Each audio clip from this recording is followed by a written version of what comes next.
may maling tindahan ata yung napagbilhan ko. Hindi ata to squishy. Squishy haul! Peanut?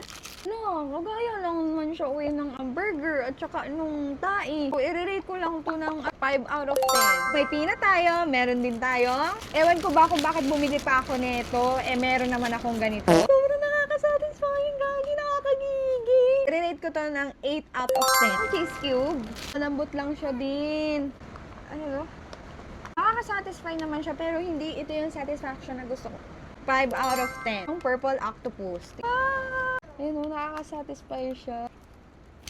6 out of 10. Popsicle stick. Sobrang satisfying. Ang baho.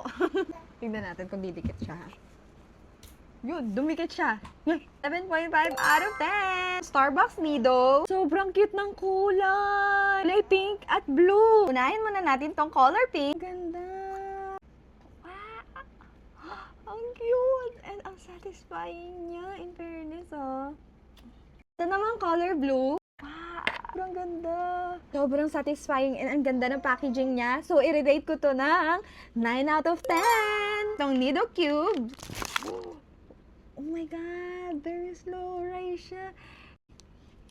Sobrang satisfying. Ang galing. Gets ko na yung mga bata kung bakit gustong gusto nila to. Ay, yun lang. Bumuka agad siya. Alam, dumidikit. 6 out of 10. Kasi nasira agad siya. Gummy bear. Sobrang cute and ang satisfying niya. Ang bango. Amoy goma. Pero ang satisfying niya, gagi. And tingnan niyo, bumabalik agad siya.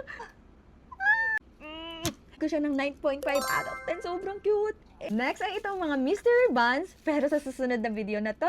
Ano kaya mga color na mystery buns ang makakuha ko? Comment down below.